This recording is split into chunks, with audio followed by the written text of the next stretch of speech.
విశ్వ హిందూ ధర్మ పరిరక్షణ రామసేన అధ్యక్షులు కంబాల శ్రీనివాసరావుకు జీ తెలుగు న్యూస్ ఛానల్ నుంచి అచీవర్ అవార్డు గౌరవం లభించింది.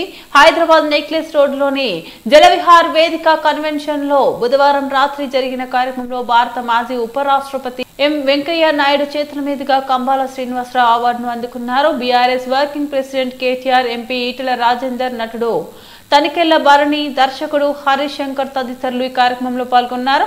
దైవ సేవ, మానవ సేవ ఏకకాలంలో చేస్తూ సనాతన ధర్మాన్ని పరిరక్షణ కోసం తనదైన మార్గంలో ముందుకు వెళుతూ పేద ప్రజలకు సేవలందిస్తున్న కంబాల శ్రీనివాసరావును సామాజిక ధార్మిక సేవా రంగంలో అచీవర్ గా అవార్డుతో గౌరవిస్తున్నట్లు జాతీయ స్థాయిలో నెట్వర్క్ కలిగిన జీ మీడియా గ్రూప్ కి చెందిన జీ తెలుగు న్యూస్ ఛానల్ వెల్లడించింది.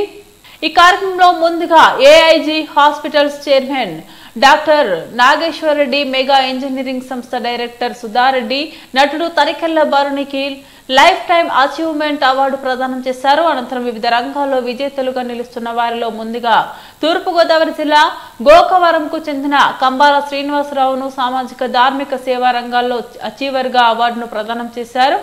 ఈ సందర్భంగా కంబాల శ్రీనివాసరావు మాట్లాడుతూ మాజీ ఉపరాష్ట్రపతి వెంకయ్య నాయుడు చేతుల మీదుగా అందుకున్న ఈ అవార్డు తనలో సేవాభావాన్ని మరింత పెంచిందన్నారు. ఇటీవల విజయవాడలో జరిగిన కార్యక్రమంలో పేద ప్రజలకు చేస్తున్న సేవలకు గాను రాజ్ న్యూస్ బిజినెస్ ఎక్సలెన్స్ అవార్డులో భాగంగా ఉత్తమ సేవ పురస్కారం అవార్డు లభించిందని, అది తన మొదటి అవార్డు అన్నారు. ఇప్పుడు జీ న్యూస్ ఛానల్ నుంచి రాజకీయ ప్రముఖులు, మహానుభావుల మధ్య రెండవ అవార్డుగా అచీవర్ అవార్డును అందుకోవడం జరిగిందన్నారు.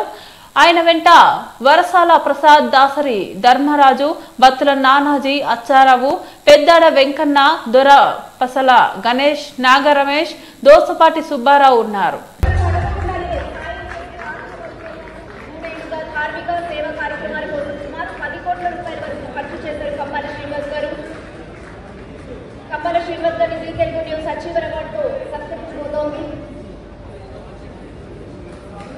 వెంకయ్యనాయుడు గారిని సత్కరించాల్సిందిగా కోరుతున్నాం. కంబాల శ్రీనివాస్ గారిని.